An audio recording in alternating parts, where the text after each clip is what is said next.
Hi friends, ఇప్పుడే అరవీరమల్ movie premiere show అయితే చూసొచ్చాను. ఈ మూవీలో పవన్ కళ్యాణ్ గారు, నిధి అగర్వాల్, బాబీ డోల్ గారు యాక్ట్ చేశారన్నమాట. ఈ మూవీ స్టోరీ లైన్ వచ్చి పవన్ కళ్యాణ్ గారు దొంగతనం చేస్తూ దొంగతనం చేసి ఆ వస్తువులు వేరే వాళ్ళకి అమ్మి ఆ డబ్బుని ప్రజలకి పంచుతూ ఉంటారన్నమాట. అలాంటి టైంలో కొంతమంది పవన్ కళ్యాణ్ గారికి ఔరంగజేబ్ దగ్గర ఉన్న కోహినూర్ వజ్రాన్ని తీసుకురమ్మని చెప్పి తనకు చెప్తారన్నమాట. దానికి పవన్ కళ్యాణ్ ఒప్పుకొని బయలుదేరుతారు. ఆ తర్వాత ఏం జరిగింది, కోహినూర్ వజ్రం కోసం వెళ్ళిన పవన్ కళ్యాణ్ ఎటువంటి పరిస్థితులు ఎదుర్కొన్నారు, పవన్ కళ్యాణ్ గతంలో ఏం జరిగింది, పవన్ కళ్యాణ్ గతం ఏంది, తను ఎందుకు దొంగతనాలు చేస్తున్నాడు, అలాగే ఔరంగజేబ్ అనుకున్నట్టు తెలుగు వాళ్ళను అందరినీ మతాలు మార్పించి వాళ్ళను హింసిస్తూ తను రాజ్యాలన్నీ ఏలాలనుకున్న కళ నెరవేరిందా లేదా, హీరో వాటికి ఎలా అడ్డుకున్నాడు అనేది ఈ మూవీ స్టోరీ లైన్. ఈ మూవీ ఎలా ఉందంటే నాకైతే బాగా నచ్చింది, బాగుంది. Main first Bobby Deol acting అయితే బాగుంది, అలాగే పవన్ కళ్యాణ్ గారి యాక్టింగ్ కూడా చాలా బాగుంది. అలాగే నిధి అగర్వాల్ ఉన్నంత వరకు తను చాలా బాగా యాక్ట్ చేసింది. తనకు కూడా చాలా ఇంపార్టెంట్ రోల్. నేను జస్ట్ ఏదో పాటలకి లవ్ ట్రాక్ అనుకున్నా, కానీ ఇంటర్వెల్ ముందు ఒక ట్విస్ట్ అయితే వస్తుంది, అదైతే చాలా బాగుంది. నిధి అగర్వాల్కి అయితే ఇంపార్టెంట్ ఉంది. ఆ ట్విస్ట్ నిధి అగర్వాల్ ద్వారానే వస్తుంది, అదేందో మీరు మూవీ చూసి తెలుసుకోండి. అలాగే నాజర్ గారు ఉన్నంత వరకు తను బాగా చేశారు. సునీల్ క్యారెక్టర్ కూడా బాగుంది. అలాగే మనకు బాహుబలిలో అనుష్క ఒక బావగా చేసిన పేరుకి అయితే గుర్తు రావట్లేదు, అతని రోల్ కూడా బాగుంది. అలాగే ఒక సాంగ్లో వెన్నెల కిషోరు, అలాగే అది జాతిరత్నాలు మూవీలో ఉన్న డైరెక్టర్ జస్ట్ గెస్ట్ రోల్ చేశారన్నమాట. ఊరికి అలా కనపడతారు. అదైతే బాగా నచ్చింది. అంటే వాళ్ళు గెస్ట్ రోల్ చేసింది ఊహించలేదు, బాగుంది గెస్ట్ రోల్ అయితే. అలా బ్యాక్గ్రౌండ్ మ్యూజిక్ బాగున్నాయి, సాంగ్స్ కూడా చాలా బాగున్నాయి. అలాగే సినిమా కూడా చాలా ఫాస్ట్ అంటే సాగదీసినట్టు ఏమనిపించలేదు. ఫస్ట్ హాఫ్ అయితే దెబ్బకైపోయింది, ఏందో అప్పుడు అయిపోయిందా అని.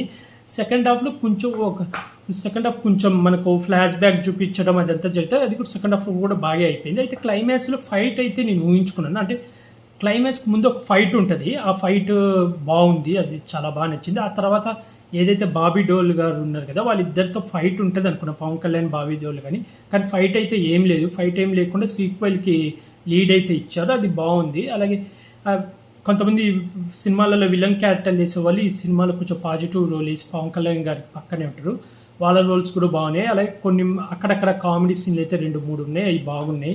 నాజర్ గారు, సునీల్ గారు వేసే కామెడీ సీన్లు కూడా చాలా బాగున్నాయి. వీళ్ళందరూ కలిసి దొంగతనం చేస్తుంటారు అన్నమాట. అదైతే చాలా బాగుంది, నాకైతే నచ్చింది. అలాగే విఎఫ్ఎస్ గ్రాఫిక్ వర్క్ అయితే కొన్ని చోట్ల అంటే 1-2 చోట్ల హార్డ్గా అనిపించింది. అదే మనకు ట్రైలర్లో కూడా నేను చెప్పాను, పవన్ కళ్యాణ్ గారు ఏం మాట అంటారు కదా, మాట వినాలి, నా మాట వినాలి, వీరమల్లి చెప్పే మాట వినాలి, అక్కడ వెనకాల మనకి ఈజీగా తెలుస్తుంది. అక్కడ కొంచెం అనిపించింది అంతగా గ్రాఫిక్. అది మనకు లాస్ట్ మినిట్లో షూటింగ్ చేశారు కాబట్టి అలా ఉండొచ్చు. ఓవరాల్గా అయితే మూవీ చూడొచ్చు, బాగుంది. పాటలు, బ్యాక్గ్రౌండ్ మ్యూజిక్ బాగున్నాయి, డైరెక్షన్ కూడా బాగుంది. సీక్వెల్కి అయితే మంచి లీడే ఇచ్చారు, నేనైతే వెయిట్ చేస్తున్నాను. మెయిన్ బాబీ డోల్ గారు కూడా యాక్టింగ్ చాలా బాగా చేశారు. తనకి ఇచ్చిన రోల్లో మొత్తం మనకు క్లియర్గా చూపిస్తారు, అంటే వజ్రాలు ఎలా మనకు దొరికినాయి, ఆ వజ్రాలు ఎలా వీళ్ళు వేరే దేశాలకు తీసుకుపోయి అవన్నీ చూపించడం కానీ, అలాగే ఔరంగజేబు ఫస్ట్లో అసలు ఎలా మనల్ని టార్చర్ చేసేవాడు, ఇలా మతాలు మారాలి, ఇలా పన్ను కట్టాలి, దేవుడి విగ్రహాన్ని చేయడం కానీ కాల్చడం కానీ అవన్నీ క్లియర్గా బాగా చూపించారు. నాకైతే ఈ మూవీ బాగా నచ్చింది. మీరు ఎవరైనా చూడకపోతే చూసేయండి ఫ్రెండ్స్. ఈ మూవీకి రేటింగ్ వచ్చి 5కి 3 ఇస్తున్నాను. అలాగే ఇలాంటి మూవీ రివ్యూస్ కానీ వెబ్ సిరీస్ రివ్యూస్ కానీ కావాలనుకుంటే నా యూట్యూబ్ ఛానల్ సబ్స్క్రైబ్ చేసుకోండి friends. Like, share, comment, subscribe friends. Bye.